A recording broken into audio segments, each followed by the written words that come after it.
How do you change a percent into a decimal or into a fraction? Well, these are some of my favorite kinds of problems because they're really quite simple. Remember, percent means per 100 or per hundredths, okay? And so if you have something like 40%, you can think of it as 40 per 100 or 40 hundredths. Any percent that you have, you can just write as a fraction with your percent number being your numerator and 100 being your denominator. Okay, so 40 hundredths is a correct fraction for 40%. Now it can also be simplified, but that's something else.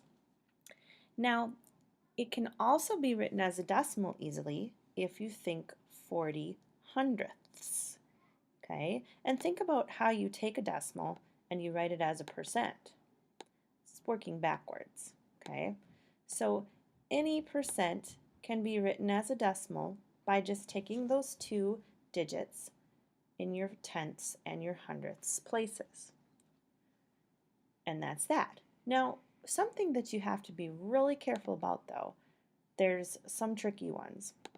Let's say your percent is 8%. Now, if you're going to write that as a decimal, you have to be very careful to make sure that it's 8% that you're representing. Okay?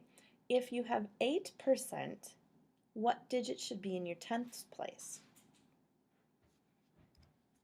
0, yeah. And 8 should be in your hundredths place. So 8% as a decimal looks like 0.08. And as a fraction would be 8 hundredths. Watch out for those single digit percents. They're the ones that might trick you up.